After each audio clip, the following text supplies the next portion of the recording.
tiempo a este pequeño rincón del cinéfilo. Hace poco, como podéis ver aquí en el canal, pues hice, además del especial de los 7000 suscriptores, en el que comenté la película de anime de Akira, de Kazuhiro Otomo, pues hice el especial de grandes directores dedicados a John Ford. Y evidentemente, después de haberme visto varias películas de John Ford, tenerlas frescas, para hacer lo que era el vídeo del mismo director, pues aprovechando esto quiero comentaros pues otra de sus grandes obras maestras.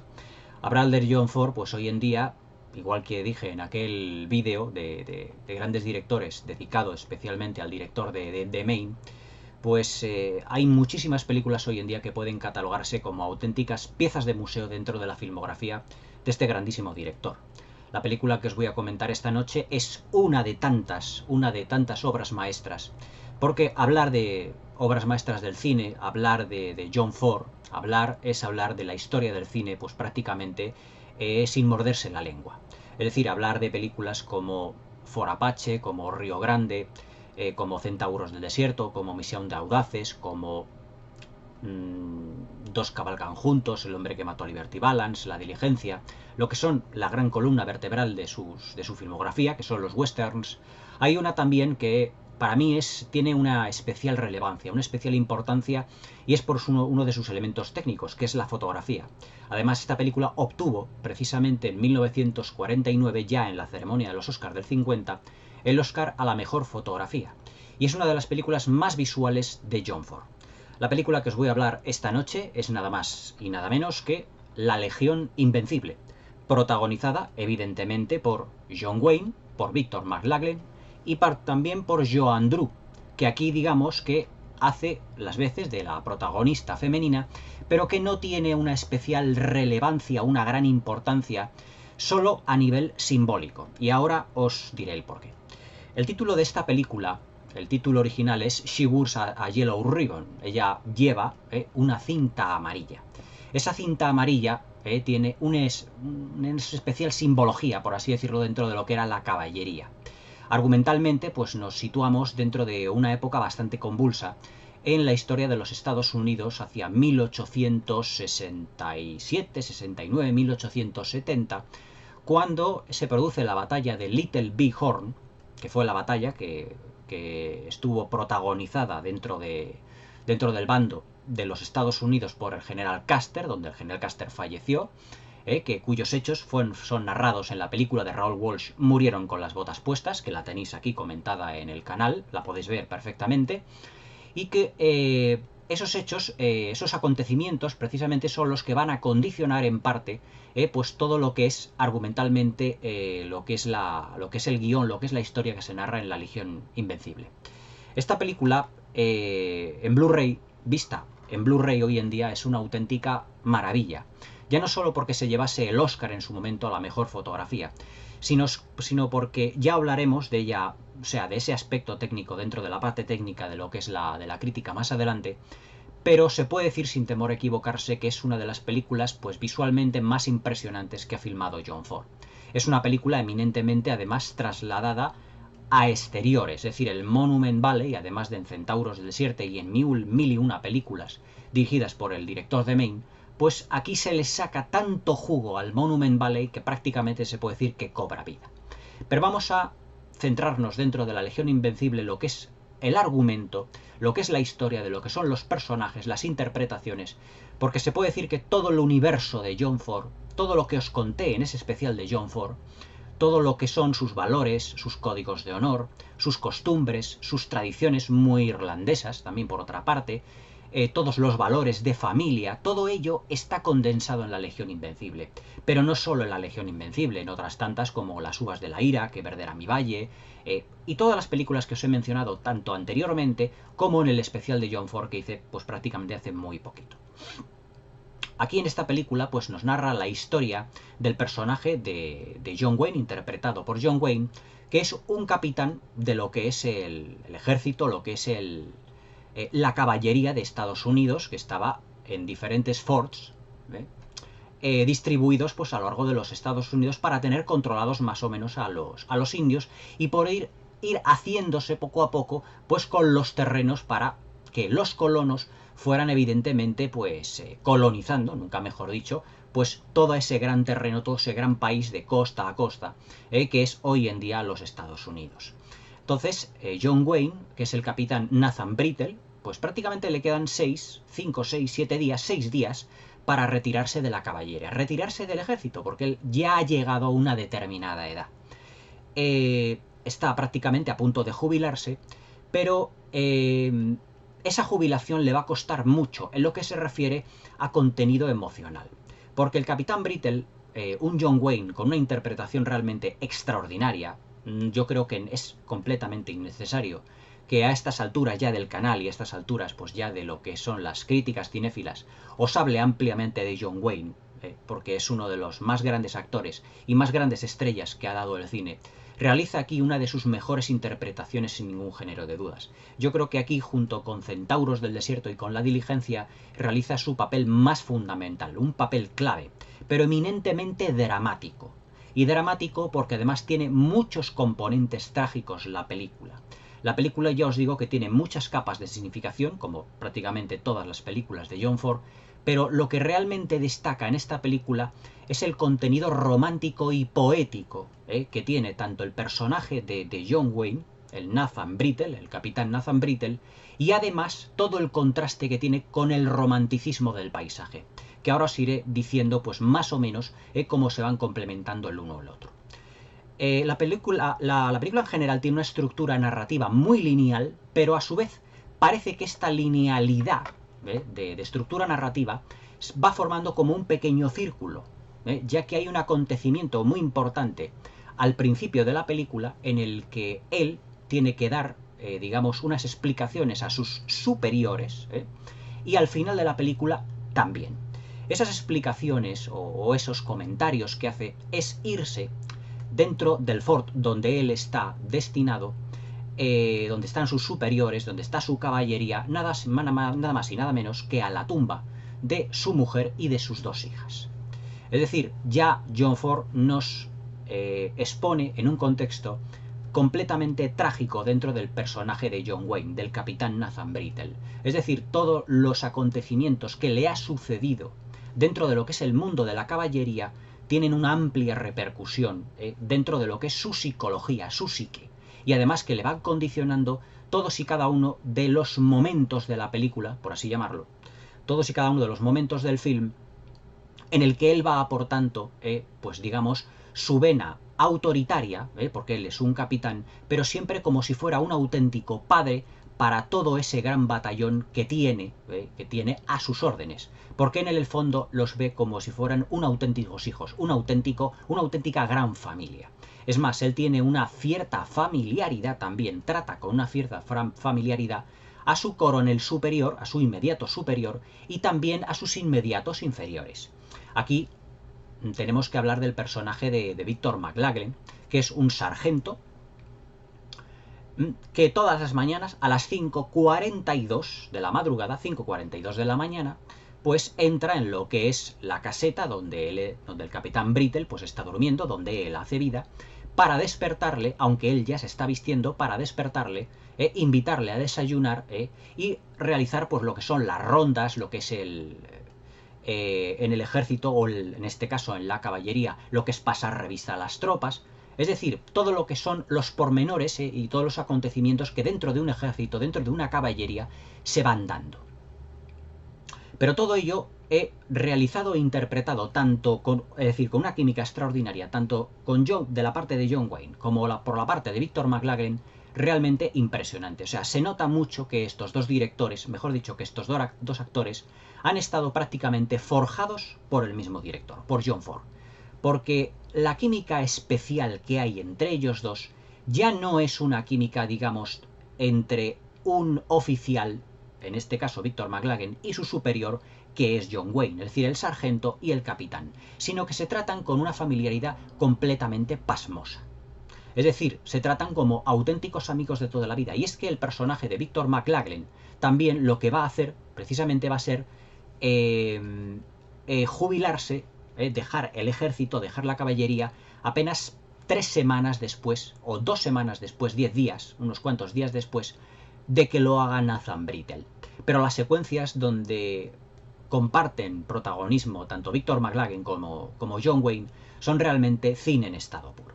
Es decir, cómo John Ford deja la cámara en un plano sostenido y cómo sus actores desarrollan sus personajes de una manera completamente holgada. Y además era uno de los fuertes que tenía, como os comenté, uno de los fuertes que tenía John Ford. John Ford no era un director ni conflictivo ni excesivamente exigente, aunque era un genio. A veces decían que era un tirano, pero ni muchísimo menos era un director en el que llegase y pusiese los nervios de punta a todos sus actores, sino que ellos les daban rienda suelta dentro de la profesionalidad que ellos ya tenían, porque ya Victor McLaglen ya había trabajado con él en El Delator, por el que le dio prácticamente por su interpretación en el 35 un Oscar.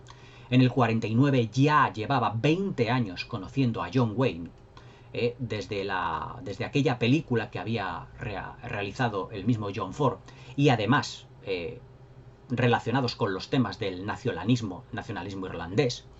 La película que cambió prácticamente el western, que fue un punto de inflexión, que fue La Diligencia, en 1939. Por lo tanto, eran dos actores que conocía perfectamente John Ford y a los que John Ford conocía como la palma de su mano. Por lo tanto, les dejaba interpretar prácticamente a rienda suelta sus personajes.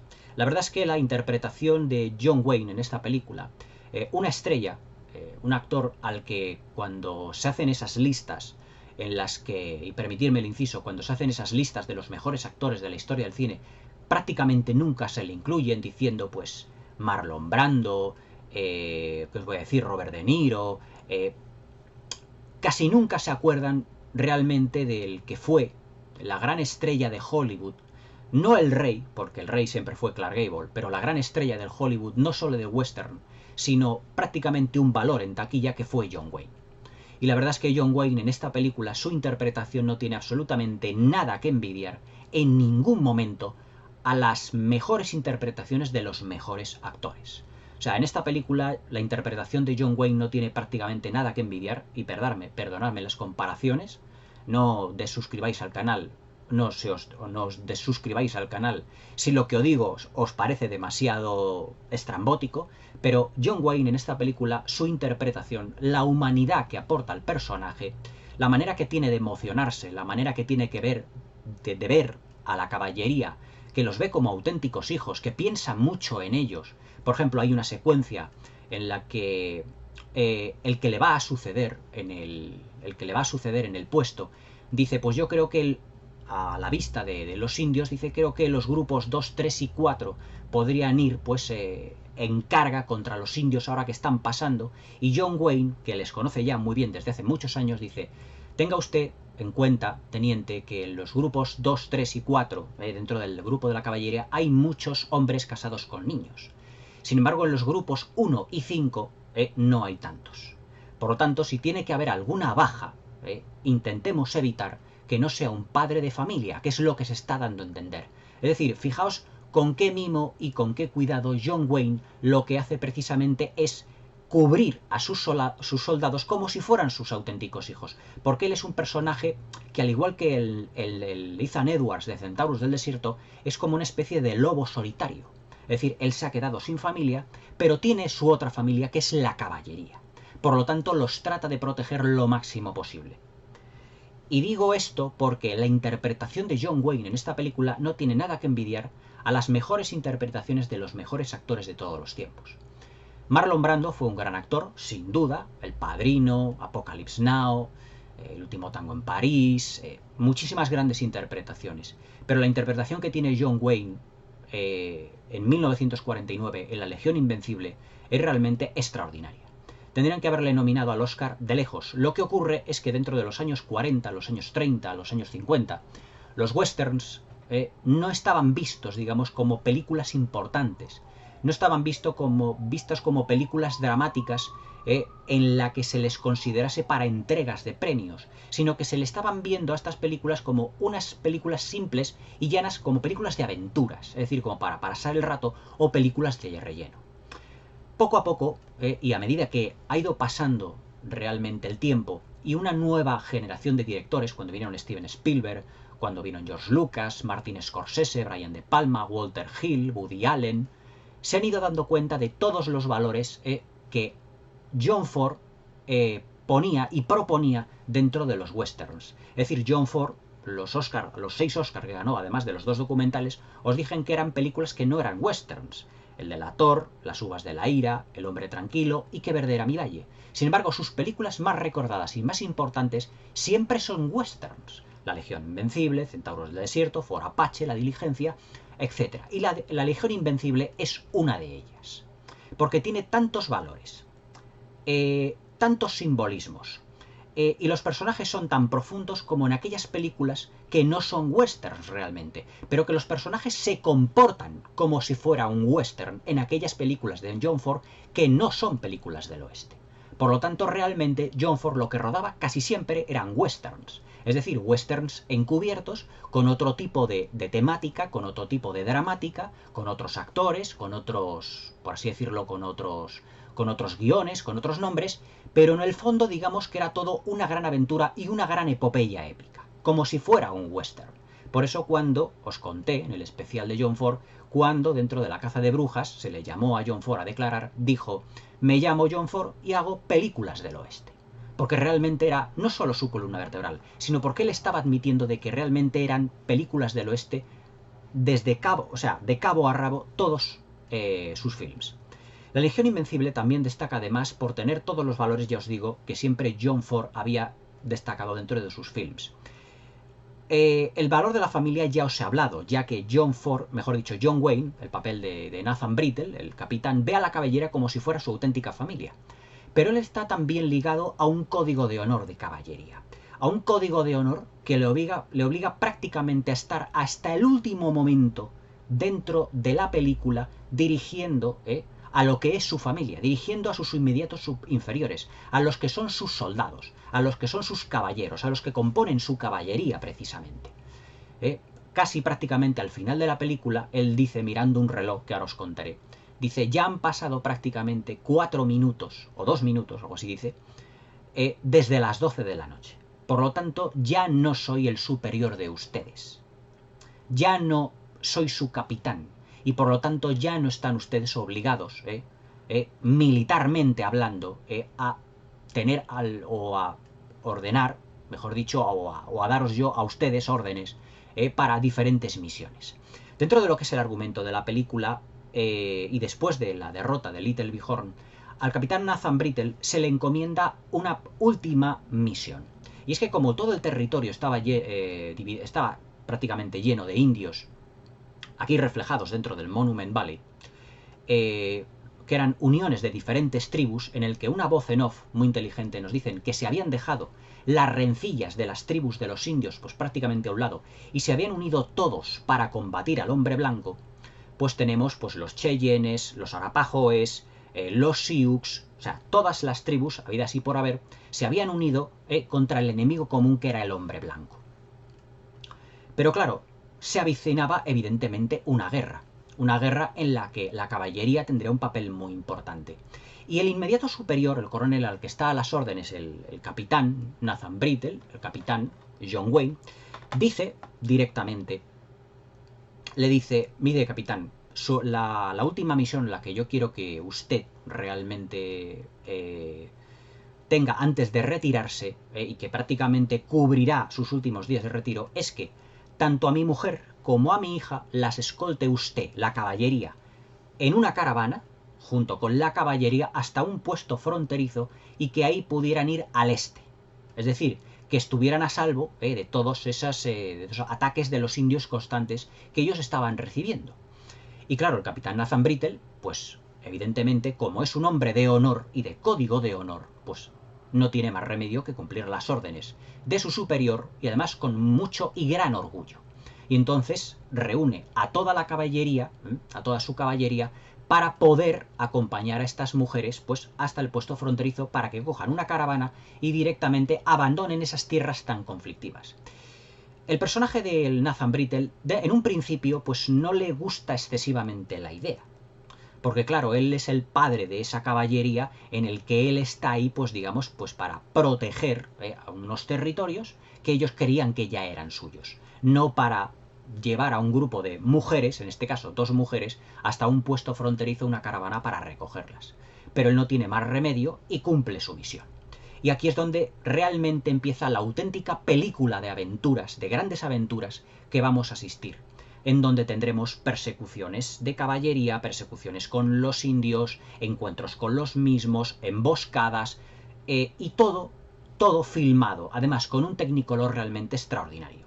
Tenéis que daros cuenta de las puestas de sol que filma John Ford en esta película, y con qué sentido de la maravilla, y de esos tonos rojizos, esos tonos anaranjados que le da a lo que son los cielos, son realmente extraordinarios y asombrosos. Y además es que todo está filmado con una modernidad extraordinaria. John Ford no era un director... Modernidad digo, porque John Ford no era un director que moviera pues en exceso la cámara. Es decir, John Ford no era una persona en la que la cámara la estuviese poniendo y estuviese cambiando de plano pues cada 2×3. Todo lo contrario. Él dejaba la cámara fija, sobre todo en las secuencias donde tenían que estar hablando lo que son los actores, con sus diálogos, pero en esta película se puede decir que es una de sus películas más dinámicas, ya que la película empieza con una persecución, yo creo que auto-homenajeándose así, en la que una caravana pues prácticamente vacía va recorriendo el desierto, y que la caballería va detrás de ella, pero la caravana aparentemente está vacía.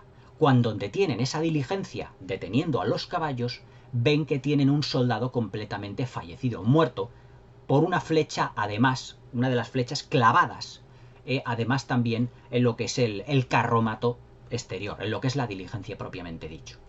Y claro, pues dentro del fort, donde está agazapada la caballería del capitán Nathan Brittle, dicen que claro, que estas flechas de dónde pueden venir. Pues no parecen Sioux, no parecen Arapahoes, no parecen Cheyennes. Dice, y uno de ellos dice, son Sioux del sur.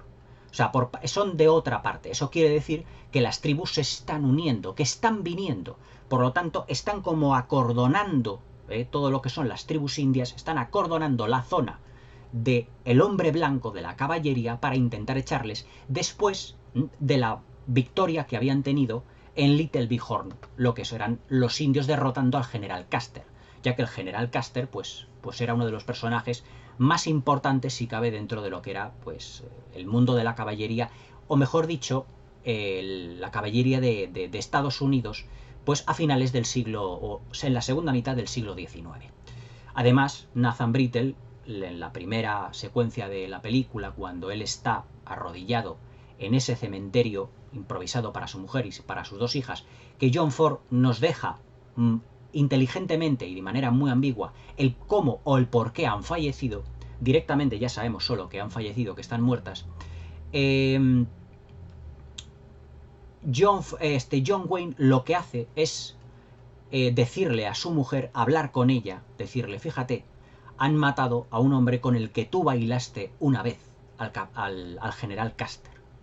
Como diciendo, es que el general Custer es tan importante dentro de la historia de Estados Unidos que evidentemente pues tiene que ser nombrado al principio de la película, y además como elemento catalizador para el desarrollo de toda la acción de la película, ya que el coronel, el superior de John Wayne, es el que después de todo esto decide que a su mujer y a su hija tienen que trasladarla al puesto fronterizo para que no tenga, evidentemente, el mismo riesgo que seguramente pasaron, o que seguramente deducimos, que la mujer de John Wayne, del capitán Nathan Brittle, y sus 2 hijas, sí que padecieron.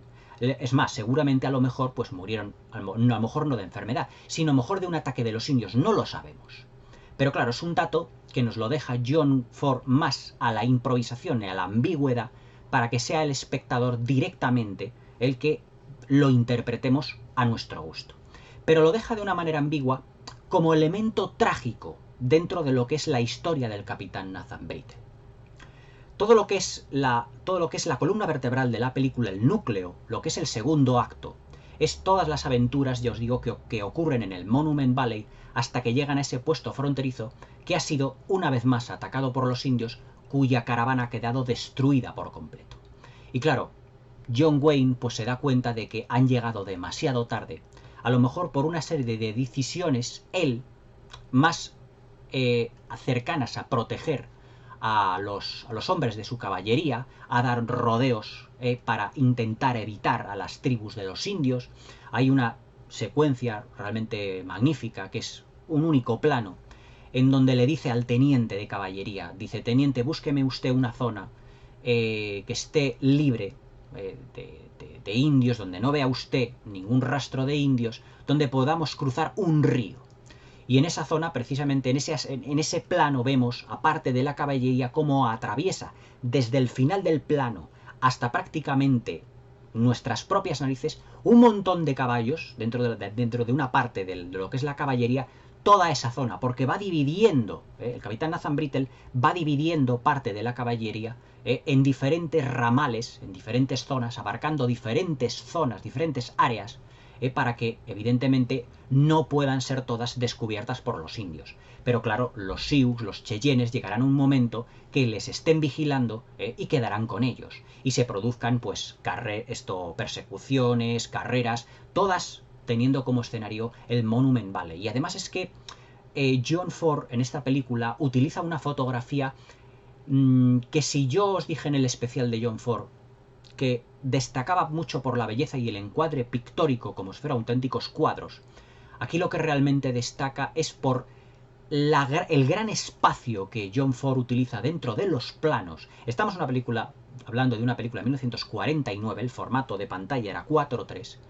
No me imagino lo que este señor podría haber hecho con un formato de 70 milímetros o en 2:35, como posteriormente ya rodaría, evidentemente, con una película como La Legión Invencible, en donde ya en una pantalla que es un cuadrado vemos un protagonismo del paisaje, pero a su vez una libertad de movimientos de todo lo que es la caballería, de todos los elementos que la conforman, de la caravana donde van los enseres de las señoras, donde va la chica Joanne Dru junto con su madre, realmente todo de una manera excepcional. Es decir, cada plano de esta película se puede decir que es una obra de arte, que parece como un cuadro hecho al óleo. Parece como un cuadro en el que la composición de los actores es realmente inigualable. Se dice mucho de que Orson Welles o Stanley Kubrick, más Orson Welles que Kubrick, colocaban la cámara donde ningún otro director realmente pudiera haberla colocado. Pues todas esas personas que lo dicen deberían de pasarse o deberían de ver La Legión Invencible para darse cuenta de cómo se componía con una gran maestría un encuadre totalmente pictórico y además con un uso del Technicolor realmente fabuloso. El Technicolor, o mejor dicho, el color en sí de las películas, yo siempre les he dicho que va ligado en muchas ocasiones a lo que es el estado emocional de los personajes, como ahora os contaré. Hay una secuencia, por ejemplo, en la que recogen a un herido de otra diligencia, y ese herido pues realmente está magullado, le han herido, está realmente grave, porque el capitán Nathan Britell ha llegado un poco tarde, y así se lo dice este personaje. Dice, es que claro, si usted hubiera llegado antes, pero claro, John Wayne, Nathan Britell lo que no quiere es poner en peligro constantemente a lo que es su familia, su caballería. Es más, después de lo que son incidentes con los indios, persecuciones, dice, por favor, infórmeme sobre el número de bajas. Y siempre el teniente le va diciendo, 0 bajas, capitán. Y él ya se va quedando tranquilo, como diciendo, no pude a lo mejor cuidar en el pasado a mi familia, lo que eran mi mujer y mis hijas, pero voy a cuidar a lo que son mis hijos, que son la caballería en sí. Es otro de los elementos que tiene John Ford dentro de sus películas. Pero en esta secuencia en la que a este señor, al que han descubierto de la caravana, de la diligencia, que ha sido herido, le van operando, esa secuencia es como si, por ejemplo, al ser un norteamericano, un estadounidense herido, John Ford lo que filma, los cielos, que son realmente extraordinarios, como filma los cielos John Ford en este film, está completamente cubierto de nubes. Y es que John Ford durante este film, durante lo que es el rodaje de La Legión Invencible, pues la verdad es que tuvo un poco mal traer a los productores, en este caso porque él se empecinaba mucho en que si estaba a punto de llover, si estaba a punto de hacer mal tiempo, cualquier cosa, él quería rodar en ese momento para captar lo que era la esencia misma del fenómeno meteorológico. Evidentemente no que estuviese lloviendo a cántaros, porque entonces no se podría a lo mejor, evidentemente, llover. Toda la lluvia, o el 95% de la lluvia que vemos en películas es lluvia artificial, no es natural. Pero John Ford se arriesgaba mucho en este sentido porque además hay un plano en el que vemos a la caballería con la diligencia, la caravana donde están curando al herido, y vemos en un plano realmente extraordinario como el cielo está todo encapotado, con esos rayos y truenos donde están. Pues esos rayos y truenos eran reales. Es decir, John Ford se arriesgó precisamente en esa secuencia a que todo ello tuviese la máxima verosimilitud. Es decir, de que todo estuviese plasmado con el mayor realismo posible. Y tuvieron que rebajar además el tono del colorido, del tecnicolor en la película, que así se nota, y bastante, porque claro, al estar completamente el cielo encapotado, no podían, como a John Ford le gustaba, rodar en exteriores con luz natural. Pero la verdad es que la secuencia tiene un realismo realmente extraordinario.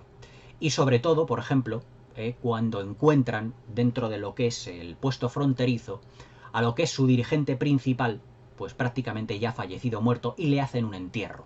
Pues también en esa secuencia del entierro, por lo visto hacía muy mal tiempo, estaba a punto de llover, el cielo estaba encapotadísimo, tenía un tono rojizo muy fuerte, es decir, aquí no se utilizó ningún filtro, ninguna clase de Technicolor, y en el que John Ford lo que dijo fue: vamos a rodar lo que es un entierro. Evidentemente no se rueda un entierro real, pero John Ford dijo: pues vamos a intentar enterrar algo, lo que fuera, vamos a acabar para que la escena tenga el mayor realismo posible. Es decir, John Ford, dentro de lo que era el rodaje de los exteriores, el rodaje de muchas secuencias para aportar el mayor número y grado de realismo, lo que era plasmar las secuencias de una manera realista, no le temía a los fenómenos meteorológicos. Los fenómenos meteorológicos no eran un problema para John Ford, ni muchísimo menos lo fueron en La Legión Invencible.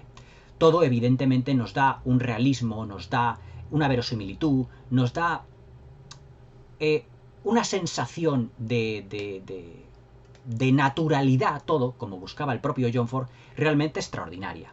La película está además filmada, ya os digo, con un gran modernismo, porque la cámara en todo lo que son las secuencias de los exteriores del Monument Valley está constantemente en movimiento. Y eso que a John Ford no le gustaba, ya os digo, mover muchísimo la cámara. Por lo tanto, era una película más de aventuras y más de acción dentro de lo que él estaba acostumbrado a narrar. Pero en eso John Ford también era un maestro. Era un maestro en el movimiento suave y preciso de la cámara. Lo vemos en las persecuciones, lo vemos también, por ejemplo, en las secuencias en las que los Sioux, hay un traveling magnífico, en el que los Sioux, los indios, se van armando dentro de lo que son sus poblados, sus cabañas, y cómo la cámara va pasando a través de lo que son las cabañas y va viendo a los Sioux armándose. Pero claro, después de este fracaso, pues el capitán Nathan Brittle, después de haber llegado al puesto fronterizo y haber encontrado a mucha gente fallecida, excepto dos niños, y un niño y una niña, y la diligencia que iba a transportar a la mujer y a la hija del inmediato superior de John Wayne hacia el este, él dice: hemos fracasado en nuestra misión. Después de ese fracaso, evidentemente, que era su última misión, él tiene que desquitarse de alguna manera. E intenta impedir la inminente guerra que iba a producirse entre los indios y los estadounidenses, entre todas esas agrupaciones de indios. Y hay una secuencia que es absolutamente maravillosa, que es mi secuencia prácticamente favorita dentro de esta película. Mi favorita ya os la diré, porque esta película tiene secuencias, digamos, para la historia del cine. Realmente, por la gran obra maestra que es este film, en el que ese capitán Nathan Brittle, John Wayne, que ya es mayor, que necesita gafas para poder leer y todo ello, que ya es anciano, vamos, un anciano, ya es un señor mayor a punto de jubilarse, llega a uno de los poblados indios, junto con su teniente, que tiene mucho miedo, y se encuentra, pues, con un jefe indio al que le dice: oh, Nathan, capitán Nathan, es decir, que ya se conocían de haber tenido, pues, acuerdos de paz y todo ello, y dice: ¿cómo ahora nosotros, que ya somos ancianos, como somos ya mayores, vemos como nuestros hijos tienen que tomar nuestro relevo? Pero es realmente imperioso, según John Wayne, según el capitán Nathan Brittle, impedir esta guerra. Pero le dice este jefe indio, dice, es prácticamente imposible impedir la guerra, y eso que yo he intentado convencerles de que no sea así, de que sigamos con la paz, que gente como tú y como yo, como un estadounidense, como un indio, llegaron en cierto sentido, en cierto modo, en una época determinada. Y le dice: vamos a fumar la pipa de la paz. Dice John Wayne, le dice: yo es que ya me jubilo de lo que es el ejército, me retiro de la caballería. O sea, dentro de poco me iré. Y dice, pues vente conmigo. Fijaos, el indio, que también, cómo no estaría guiado el capitán Nathan Brittle por códigos de honor esta película, que el indio, que además estaban en guerra en ese momento, le dice, fuma la pipa de la paz conmigo. Porque ya también al indio se le ve mayor, se le ve ya que ya ha pasado el tiempo por él. Es decir, ya ha pasado su tiempo de guerrear, ha pasado su tiempo de estar en constante conflicto bélico. Y lo que quiere, pues como todo señor mayor, es paz, tranquilidad, y le dice, fumemos juntos la pipa de la paz. Le dice el capitán Nathan Brittle, por supuesto, fuman la pipa de la paz, pero realmente Nathan Brittle no se va a quedar, porque el ofrecimiento que le hace el indio es quédate conmigo, como diciendo, si ya los dos somos ancianos, somos mayores, retirémonos de todo ello. Es decir, también aquí John Ford lo que nos hace es una lectura de que los mayores, cuando ya han pasado una determinada época, ya no están, digamos, ni para asuntos bélicos, ni para, digamos, ciertas misiones o ciertos trabajos. Y lo que quieren es paz y tranquilidad, incluso en las generaciones venideras. Porque esas generaciones también llegarán a mayores, también llegarán a ancianos, a viejos, y por lo tanto les ocurrirá lo mismo. Y ya entre Nathan Brittle y el jefe indio no hablan, digamos, unas conciencias belicistas entre ellos dos, sino que hablan, digamos, sus conciencias más, digamos, más experimentadas en el sentido de que todo esto ya, este conflicto ya ha pasado para nosotros, ya tenemos que pasar página, ya nosotros no tenemos que estar tan influenciados por todo ello. Si ellos, los jóvenes, ya no quieren paz, sino que quieren guerra, dejémoslos, ya es imposible. Pero el capitán Nathan Brittle no se va a quedar ahí, y lo que va a realizar va a ser una última misión la noche antes de partir, la noche antes de que den las 12 de la noche, y lo que va a hacer precisamente va a ser, junto con un grupo de su caballería, espantar a un montón de caballos para que los indios no los utilicen y por lo tanto retrasar algo que seguramente con el tiempo será inevitable. Pero donde John Ford se luce realmente en la dirección de actores en esta película, porque el maestro de Maine no era solo un gran artista en lo que a encuadres pictóricos se refiere. Donde se luce es realmente en la secuencia en donde al capitán Nathan Brittle, que es como un padre para esta gran caballería, es cuando Victor McLaglen le invita a salir y le dice, los muchachos le quieren hacer un homenaje, señor. Dice, bueno, pues saldré a pasar revista, digamos, por última vez. Pero cuando sale, pues le dedican, digamos,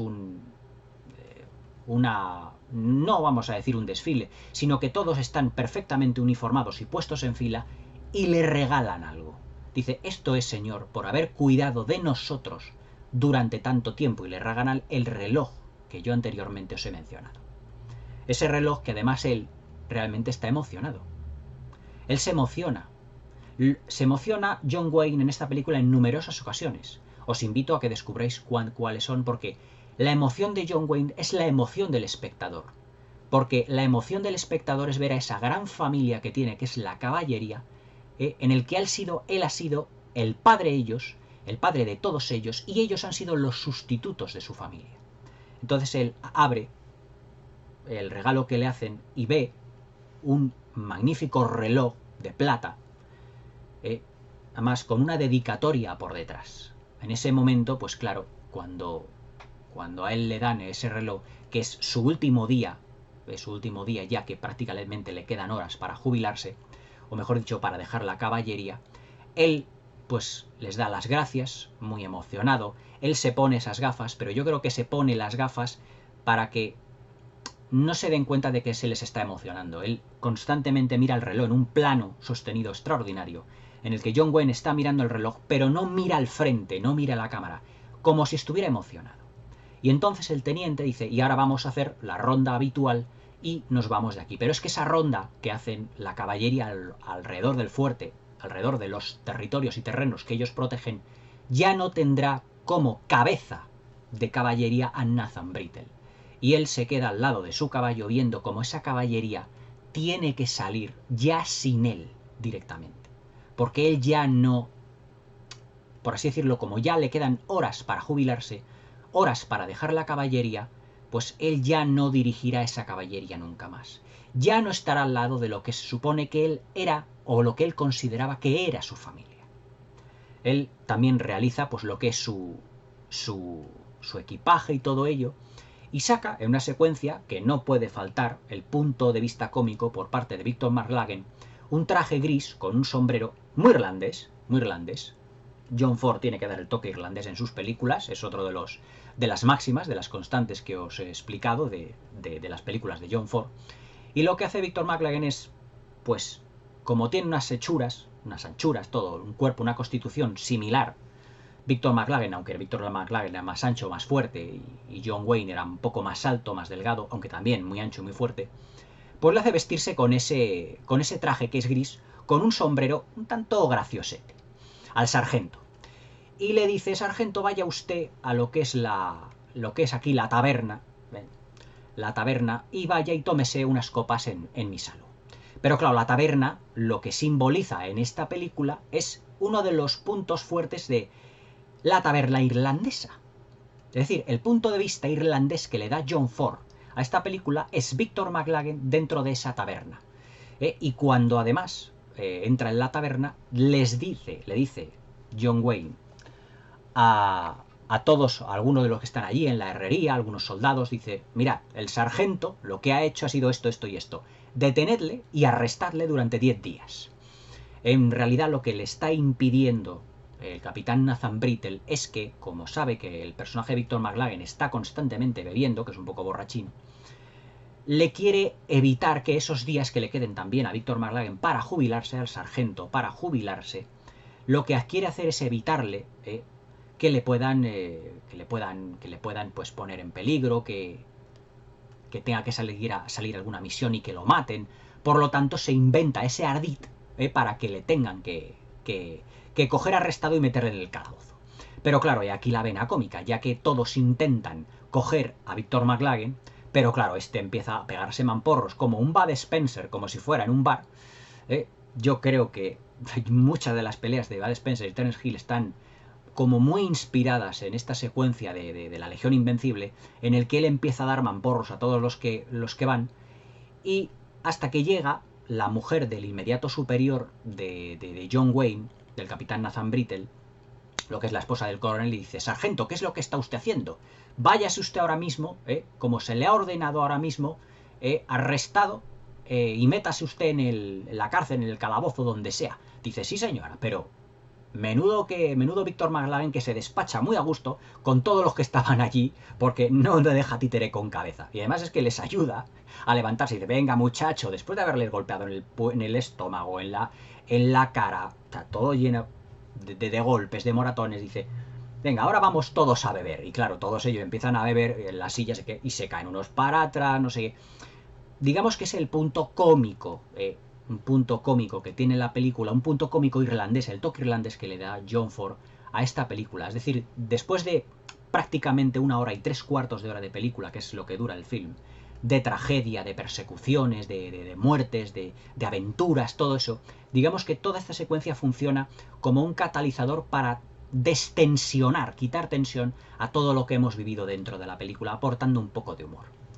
Pero sinceramente el plano que realmente yo le tengo muy especial cariño en esta película es cuando el capitán Nathan Brittle, cuando John Wayne ve partir por última vez a la caballería y él no está al frente. Él intenta darse la vuelta, no verlo, pero en ese momento John Ford le coge en un plano medio en el que John Wayne se gira bruscamente para ver cómo se van, porque no puede evitar el pertenecer a la caballería. Él ya coge finalmente todo lo que son sus archiperres, lo que son sus enseres, y se va como si fuera ese lobo solitario de centauros del desierto, pero no como un ex combatiente del bando confederado como en Centauros del Desierto, sino como un capitán que ha sido jubilado o que ha sido ya apartado del ejército porque ya ha llegado a una determinada edad. No sin antes darle una gran sorpresa, y es que en una puesta de sol con un tono completamente rojizo, el teniente va detrás de él y le dice a John Wayne: por favor, vuelva usted porque le tenemos preparada una pequeña sorpresa. Le da un papel y esa es una de las partes de esa gran sorpresa, es que le han ascendido de capitán a coronel. Le han ascendido además a coronel y además es un papel, además firmado por el presidente de los Estados Unidos, por su larga, fructífera y extraordinaria labor al frente de la caballería, lo que provoca otra vez la emoción en el personaje y la emoción en lo que es el espectador. Y he aquí otro de los puntos fuertes y como colofón a la película, que es cuando entran a lo que todo baile, que es uno de los puntos también fuertes de las películas de John Ford, el típico baile, que hemos visto también en Ford Apache, por ejemplo, que es más una película más de costumbres dentro de lo que es los establecimientos, los Fords Bravos, los Ford Apache, los establecimientos de la caballería dentro de lo que eran del ejército de los Estados Unidos en los desiertos, en Estados Unidos. Y antes de iniciar ese baile dice, tengo que dar explicaciones a otros superiores. Pero es que esos superiores vuelve a ser la tumba de su mujer y de sus hijas como al principio de la película. Es decir, aquí lo que John Ford establece es un simbolismo y una estructura narrativa muy lineal, pero que todo lo lineal que es a lo largo de la película, de repente esa línea lo que hace es cerrarse. Porque si al principio habíamos visto que él tenía que dar explicaciones a unos superiores que eran su mujer y sus dos hijas fallecidas, al final, como le han nombrado coronel, también tiene que contárselo a su mujer y a sus dos hijas antes de abandonarlo. Es decir, lo que hace John Ford en esta película es cerrar el círculo narrativo que muy inteligentemente había desarrollado John Ford durante toda la película de una manera lineal, pero cuyos puntos al final de la película se entrelazan. Por lo tanto, tenemos principio y final en el que se van uniendo a lo largo de toda una película plagada de emociones, tragedias, humor y aventuras. Esta película es una película muy especial dentro de lo que es la filmografía de John Ford, también no solo desde el punto de vista argumental y de todas las costumbres y de todos los elementos que John Ford solía meter dentro de sus películas, que les hacía unos personajes especiales, porque el capitán Nathan Brittle es un capitán esencialmente como si comportase como un padre para la caballería. Es decir, es un personaje eminentemente sentimental, emocional y con un trasfondo trágico, del que no sabemos exactamente lo que ocurrió con su familia, pero que ambiguamente lo podemos deducir del comportamiento que tiene con la caballería. Es decir, muy inteligentemente John Ford lo que hace no es desvelarnos el motivo del fallecimiento de la familia del capitán Brittle, pero podemos ver las consecuencias en el personaje del mismo capitán Brittle de cómo se comporta con la caballería, como si fuera su auténtica familia.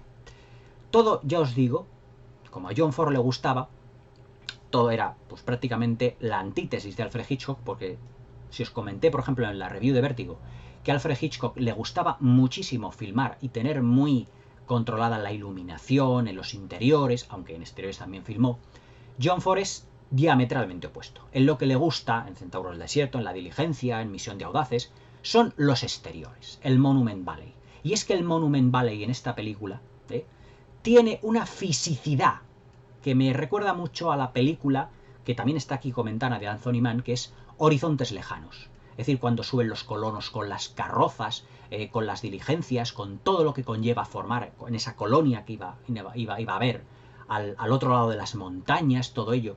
También todo aquí está filmado de una manera muy física, es decir, vemos que los carromatos, la diligencia donde van las mujeres del coronel, del inmediato superior de Nathan Brittle, sus caballos, todo lo que es la caravana, la diligencia donde van sus enseres, se va subiendo por montículos, va subiéndose por colinas, por alcores, por pequeñas cumbres, pero vemos que no vemos ningún efecto especial, es decir, son los auténticos caballos los que van dirigidos por especialistas, es decir, pero vemos que va atravesando toda clase de terrenos, vemos que la diligencia, la caballería, cuestas arriba, cuestas abajo, ríos, en una persecución vemos que saltan hasta pequeños barrancos, es decir, el paisaje es un elemento vivo en esta película, porque además florece de una manera en el sentido de que es también un obstáculo para los personajes y para la caballería. Es un obstáculo para Nathan Brittle, es un obstáculo para la caballería, es un obstáculo para toda la misión que él tiene que recorrer. Porque él, que es muy conocedor, el capitán Brittle, de todo lo que es el terreno alrededor del fort, lo que tiene que hacer es ir dando esquinazo a los indios debido a su pericia como capitán y como conocedor del terreno. Por eso va diciendo, teniente, sargento, ahora tenemos que ir por aquí, ahora vayamos por allá, ahora tenemos que cruzar este río, ahora allí lo otro, para poder ir evitando encontrarse con los indios. Aunque en todos estos periplos, evidentemente, pues tendrán que toparse realmente con los indios, con los cheyennes, con las persecuciones que tienen, incluso con un traficante de armas estadounidense que vende armas a los indios, es decir, con un traidor, al que evidentemente en una secuencia que vemos que estaba censurada o que estaba cortada porque viene en la película en versión original, le pegan, digamos, a este traidor, le pegan un flechazo en el cuerpo los indios, y a su vez a otro socio le queman vivo en una hoguera. Es una secuencia que viene con subtítulos en castellano y que en ese momento seguramente fuese cortada por la censura. Pero en esta versión en Blu-ray que yo tengo, está la versión íntegra.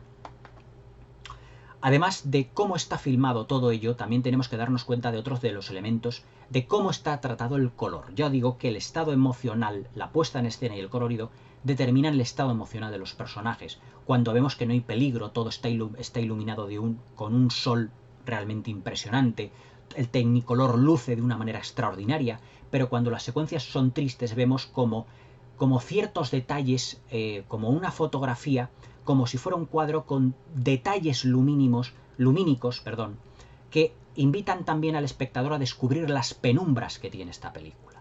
Porque ya no solo tiene luces, sino que también tiene sombras. No es una película solo de aventuras y de acción, también tiene momentos trágicos. Y eso es lo que le da realmente a las películas de John Ford toda esa riqueza y complejidad de lo que yo os hablaba en el especial.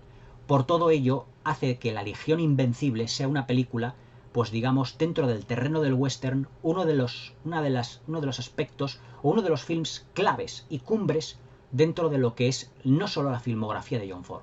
Estamos hablando de una película que es una obra maestra dentro de lo que es la filmografía de John Ford y por lo tanto y por extensión una obra maestra del cine.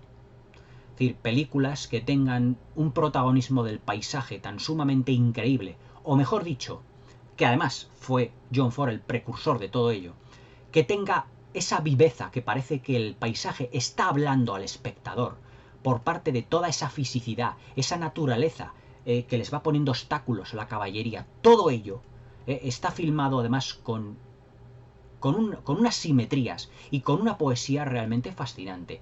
Todo es poético en La Legión Invencible. Cuando John Wayne, cuando el capitán Brittle tiene que abrir la carta con esa puesta de sol en el que ve que está la firma del presidente de los Estados Unidos nombrándole coronel, todo eso es poesía pura por parte de la interpretación de John Wayne, por parte del fondo rojizo, que es una puesta de sol, que es fascinante.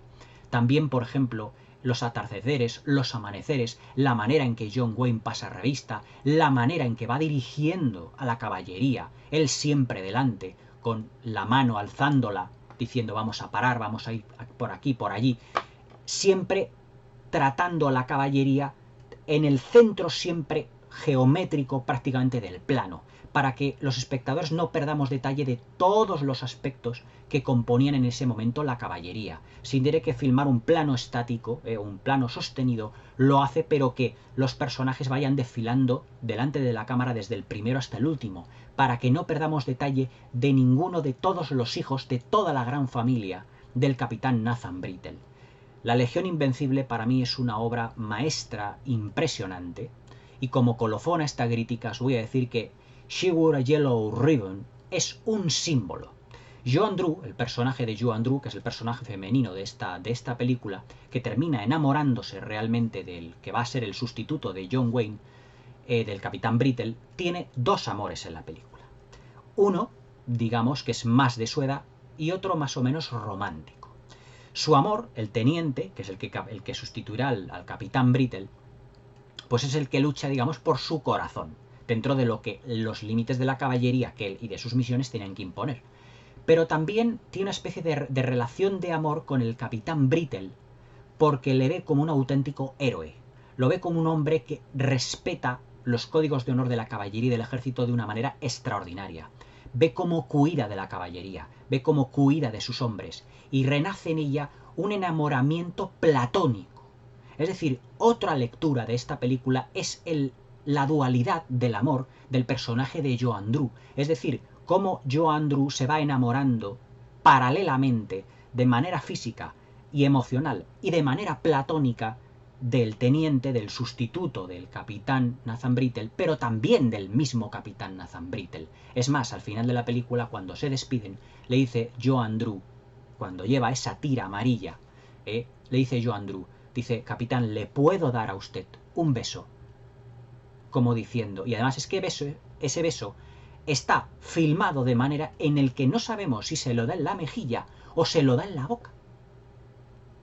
Suponemos que al tener ella ya un casi novio dentro de la caballería, puede ser en la mejilla, pero también podría haber sido un beso en la boca, como diciendo, será el único beso que le dé yo a este gran hombre. Es más, cuando el capitán Brittle se retira después de haber dicho su superior de que la misión de llevar a su mujer y a su hija, a su coronel, había fracasado, ella se queda en el umbral de la puerta donde ha salido John Wayne, mirándole como se retira a sus aposentos y diciendo, no ha sido ningún fracaso. Es un gran hombre, es un gran capitán. Él está enamorada platónicamente.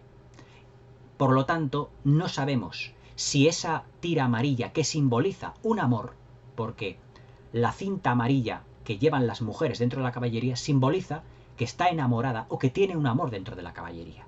No sabemos si es por su novio, con el que terminará evidentemente casándose, o si realmente es por el platónico amor que siente hacia el capitán Brittle. Ahí ese detalle se deja a la ambigüedad. Exactamente igual que el detalle del fallecimiento de los familiares de la mujer y las dos hijas del personaje de John Wayne, de Nathan Brittle. Es decir, he aquí dos de los elementos con los que los mejores directores de todos los tiempos juegan.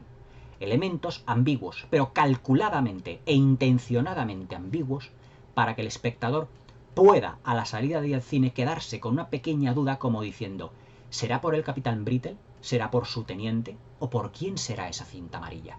Por eso el título de La Legión Invencible, cuyo título está en letras amarillas, es She wore a yellow ribbon. Ella viste o ella lleva una cinta amarilla.